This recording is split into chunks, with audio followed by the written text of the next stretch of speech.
Muy bien. Acá estamos ya con nuestra comunicación con el doctor Horacio Tignanelli. ¿Cómo estás, Horacio? Buenas tardes. ¿Cómo estás? Buenas tardes. Un placer tenerte ahora en vivo en el programa. La otra vez te he tenido con una grabación que hicimos allá en Villa María, ¿te acordás? Sí, claro, durante el Congreso. Exactamente. Bueno, contanos un poquito qué estás haciendo. Estás por dar una charla sobre Buenaventura Suárez allá en Misiones, ¿no es así? Bueno, sí, esa es una de las cosas que estoy haciendo, pero efectivamente mañana ya estoy en Posadas para trabajar un poco desde el Observatorio de las Misiones, la puesta al día de la historia de este personaje tan importante de la historia argentina y en particular de la historia de la ciencia argentina, dado que el observatorio de allí, del Parque del Conocimiento, lleva el nombre de Buenaventura Suárez. Entonces, como me tocó hace varios años atrás ser quien reconstruyera en gran parte moderna la historia de este personaje, bueno, a pedido de las autoridades voy a hacer una puesta al punto de todo lo que se conoce sobre este señor, ¿no? Que es realmente muy interesante, ¿no? Desde medir los satélites de Júpiter, los fenómenos, digamos, de los satélites de Júpiter, y con eso contribuir a que sepamos la hora en otros lados del mundo, ¿no?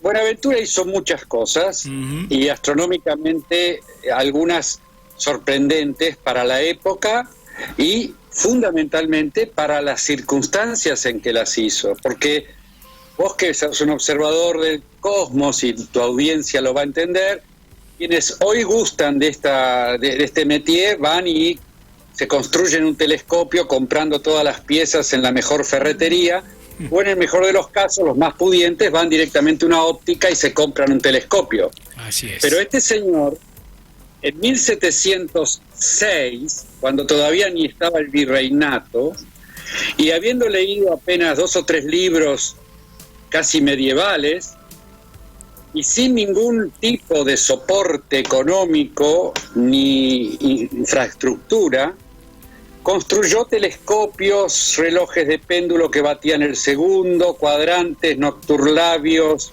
y una serie de instrumentos que hoy serían impensables en el equivalente de la tecnología actual, de que se puedan construir en el taller de tu casa. Claro. Y él hizo telescopios con cañas, las lentes puliendo cuarzo encontrado en los ríos, y observando desde un campanario.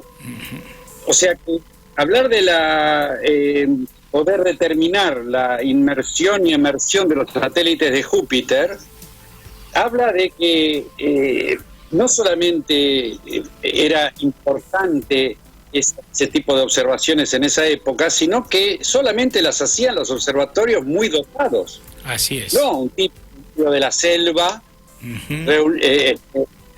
apoyado por los guaraníes. Uno tiene esa idea de que hoy qué lindos instrumentos, qué lindo que labraban santos, y no qué lindo que construían astrolabios. Así es. Maravilloso. Además, eso de enseñarle al pueblo, a los pueblos originarios, enseñarles a trabajar con él, hacerlos partícipe, ¿no? Porque, a ver, hay muchos lugares donde se fue en misiones de diferente tipo, pero yo creo que el trabajo de los jesuitas es único, ¿no? Es fantástico, porque hicieron realmente eso casi una república, una cosa muy, muy interesante de trabajo mancomunado con esos pueblos originarios que algunos pensaban que eran menos que seres humanos, ¿no? Sí, obviamente que sí. O sea, yo no voy a emitir juicios sobre la tarea evangélica o civilizadora, entre comillas, de estos personajes. Porque, digamos, no me corresponde. Pero sí puedo decir que efectivamente tus palabras son muy ciertas en términos de que era una república. De hecho, la conocían como la República del Paraguay. Paraguay, en realidad. Pero el tema es que nunca se nos dice, cuando leemos estas cosas, todo lo que significaba en términos de ciencia la presencia de alguno de estos personajes, ¿no? O sea, y la facilidad para poder desarrollarla, porque estamos hablando de 1706, 1730, que es más o menos la época de mayor trabajo de Buenaventura, y son apenas 80 años después del proceso de Galileo y la misma Iglesia, ¿no? Sí. Y lo que vos referís como la observación de los satélites de Júpiter, que son descubiertos por Galileo 60 años atrás, digamos, era algo como que no circulaba tan fácilmente. Vos pensás que este señor hablaba portugués, hablaba inglés, hablaba francés, aparte del guaraní, el español y el latín, y se comunicaba con astrónomos en Lima, en Alemania, en Pekín, en España, en Rusia también, en Pulkovo también, en Petersburgo, exactamente. O sea que él tenía esa información y con esa información pudo reconstruir lo que tenía que hacer y observó los satélites de Júpiter efectivamente para tomar ese punto que vos señalás. No es el único, claro, pero sí es uno de los más importantes durante 13 años seguidos. O sea, eso implica un plan sistemático pensado para hacer esto, porque 13 años de observaciones de satélites de Júpiter no los hace ningún astrónomo contemporáneo. Tal cual. O sea, y esas observaciones fueron publicadas por los astrónomos suecos en lo que era entonces una de las más importantes revistas de la astronomía mundial. La astronomía mundial era la europea, la que se conocía como la europea, y de casualidad, porque esas observaciones no iban a ser publicadas, pero las tenía un padre que estaba buscando de publicar el lunario de Suárez en Lisboa, y como las tenía encima. Es muy interesante esta historia, porque en esa época los grandes científicos estudiaban un poquito en la universidad y después le daban plata para que recorra el mundo, Europa, y vaya hablando con los editores, con otros científicos, o sea, como una formación in situ con otra gente. Y sucede que cuando los padres que estaban por publicar el lunario de Suárez en calendario, que también es importante, estaban con el librero, que era el mismo que editaba, publicaba, imprimía los textos, estaba en ese lugar Celsius, el de los grados. Y Celsius, que era astrónomo también, no sé si sabías, por las observaciones de Suárez y se las manda al astrónomo más importante que tenía Suecia en ese momento, que era Bargentin, y Bargentin se quedó helado, porque tal sistematicidad de publicaciones no la tenían los observatorios europeos. Inmediatamente la publicó. Y acá viene un tema que es interesante, yo creo que a tus oyentes les debe interesar, vos seguro lo sabés. Esto sucedió en 1742. 1742. Y sin duda es una publicación científica. Para los astrónomos sabemos que publicar observaciones en un anal astronómico internacional es una publicación científica. Sin duda. Sin embargo, para los historiadores de la ciencia, que en general surgen de países, de otro tipo de países más desarrollados, a la hora de identificar quién es el primer científico criollo, o sea, que no sea que haya nacido en las colonias, pero que haya despuntado en Europa, ¿no? Independientemente de los pueblos originarios, que ya bastante con que los reconocían, pero digo, los tipos que ya hayan estudiado la ciencia europea y que hayan hecho un aporte que la misma ciencia europea las reconozca. ¿A quién se identifica? Y se identifica a aquel que haya publicado por primera vez en Europa. Claro. Pero ¿a quién? Tendría que ser. ¿Hay alguien antes de Suárez? No, no hay nadie. No hay nadie. Antes de Suárez sí, Benjamin Franklin, que en 1752, después de muchas pruebas, logró publicar sus ideas sobre el pararrayo en Francia. En Inglaterra no se le iban a publicar porque era un tipo de la colonia. ¿Cómo un tipo de la colonia va a publicar en la Royal Society? Obviamente. Pero los franceses estaban ya en arreglos con los muchachos de Norteamérica, le publican las cartas a Franklin en 1752, 10 años después de las observaciones publicadas de Suárez, y es Franklin el que se considera el primer científico criollo. Que yo no lo estoy descalificando a Franklin, al contrario, es un tipo que yo admiro, aparte mi constitución como argentina se la debo a Franklin, porque es casi la misma. Sí, totalmente. Pero a la hora de hacer hacer este relato, vale la pena rescatar a este muchacho, a Suárez, porque realmente fue el tipo que hizo ciencia totalmente criollo, ¿no? O sea, él no se consideraba ni argentino, ni paraguayo, ni misionero. Él era un español, porque esto era España. Claro. Tal se lo consideraba, pero era un criollo. Totalmente, nació en Santa Fe de la Veracruz, o sea, en la actual ciudad de Santa Fe. La madre ya era criolla, era bisnieta de Juan de Garay. Sí, y el padre, ¿no?, que se casó con un capitán español, pero la madre ya tenía 2 generaciones de criollos. O sea, él es un criollo que también nació acá, pero bueno, viste cómo son estas cosas de las órdenes, donde se pierde la nacionalidad de origen y si uno tiene que pensar en el territorio era español. Bueno, no importa eso, importa que es un tipo que salió de acá, que se hizo solito y que publica. No es que tenía el primer observatorio estaba en Recife, en Brasil, vos conocés bien eso. Sí. Pero Margraf es el que lo hace, pero conjunto con Emmanuel Lie, pero ellos son holandeses, no nacieron acá. Sí, en Pernambuco, ¿no? Sí, señor, en Recife, sí, señor.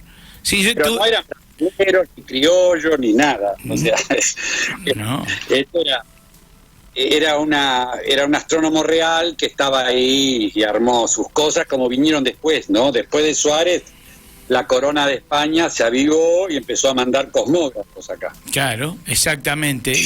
Pero también nos mandó a Montevideo y también mandaron los portugueses mandaron también a Río de Janeiro, o digamos, sí, bueno, cuando fue 1800... Sí, perdón. Claro, fulano había mostrado que la gente criolla ya podía observar el cielo y determinar mapas y de hacer rumbos y qué sé yo. Entonces mejor que mandaran a alguien que pusiera las cosas en orden. Bueno, poco después la misma compañía fue diezmada. Sí, ¿no? Exactamente. Con todo de acá. Entonces, digamos, todo lo que había hecho este señor se destruyó, ¿no? Sin duda. Y sí, no quedó ni un telescopio, nada, en ninguna parte. Telescopios no, solamente Azara. Viste, Azara es el tipo que fue a mirar a ver qué había quedado, lo que le mandan acá de Buenos Aires, para que haga un relevamiento, qué es lo que había de las misiones. Y en sus escritos Azara dice que en Candelaria encontró unos globos que eran globos celestes hechos por Suárez y algunos como cuadrantes, pero que nada que era rescatable. Sin embargo, en el Museo de las Misiones hay un reloj de sol. Sí.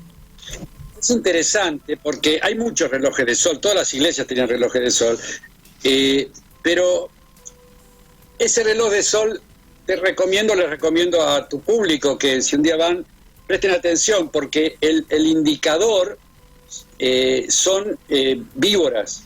O sea, son hay relojes de sol con indicadores que son animales de la zona. Claro. Eso sí es absolutamente novedoso. O sea, y sincrético, ¿no? O sea, de la ciencia y de de las leyendas. Entonces, la víbora Lamboy, el tipo la pone como indicador de un reloj del sol. Interesante. Muy interesante, realmente, muy interesante. Bueno, mi querido Horacio, decime, yo en realidad esta va a ser la primera de una serie de veces que te voy a llamar, porque... ¿Por qué razón? Y bueno, porque tenemos muchos temas para hablar. Tenemos temas de educación en astronomía, de justamente todo lo que queremos que en la educación esté la astronomía, ¿no? Y como una ciencia fundamental para abrir la cabeza de los chicos, como vos siempre haces en tus charlas. También quiero que nos cuentes sobre las otras cosas que haces, pero lo vamos a dejar para otra vez porque hay mucho para hablar. Pero, por ejemplo, los títeres, todas las funciones teatrales, todo lo que haces es fantástico, y más siendo un astrónomo profesional, que es prácticamente una rareza, y eso es lo que está buenísimo, que la gente así de rara es la gente que me gusta, quizás porque yo también soy medio raro, pero y además los raros nos juntamos. Yo me acuerdo, te voy a contar una cosa, hay astrónomos magos, hay más astrónomos magos que otra cosa, ¿no? Sí. Hay muchos astrónomos músicos, pero magos hay bastantes. Y yo conocí uno observando en el Félix Aguilar hace muchos años, y de golpe había un astrónomo que era alemán, que estaba con el astrógrafo doble, sí. y a la noche no había internet ni nada, era conversación, esperando que por ahí una nube se vaya, o el horario de observación. Y este hombre se destapa dice que yo soy mago, y les voy a mostrar que soy mago, y se la pasó haciendo, y yo quedé tan fascinado, era muy jovencito, y quedé fascinado por dos cosas. Una, porque era mago y era buen mago. Segundo, porque lo dijo con tanta tranquilidad, claro. Y a mí me pareció algo que tenía que ser así. Después me di cuenta que no estamos en un país muy propenso a decir estas cosas, pero a esta altura ya lo podemos decir con mucha hidalguía y tranquilidad, digo, estas rarezas, ¿no? Sin duda. Justamente, creo que además nos lo hemos ganado, ¿no? No, por supuesto. Por supuesto. Sin duda. Bueno, Horacio. Pero cuando, Jaime, arreglamos, conversamos de lo que vos te guste, de lo que yo pueda aportar. Va a ser siempre un placer. Igualmente. Y un día vamos para Rafael también. Por favor. Eso lo tenemos que hacer seguro, ¿eh? Vos sos más que súper bienvenido aquí. Así que un abrazo enorme, Horacio, y estamos en contacto. Muchísimas gracias por la comunicación y saludos a todos. Bien. Muy bien, entonces estábamos con el doctor Horacio Tignanelli, que es muchas cosas, pero por supuesto es astrónomo y sabe muchísimo, sobre todo de educación, una barbaridad. Bueno, y como acaban de escuchar, sobre el fantástico primer astrónomo argentino, por así decirlo, aunque todavía no éramos Argentina, pero bueno, nacido en una de nuestras ciudades como es Santa Fe de la Veracruz, y que trabajó en la República Guaraní, ¿no? Así que bueno, que era el padre Buenaventura Suárez. Bueno, al regreso estaremos con las noticias entonces. Muchas gracias.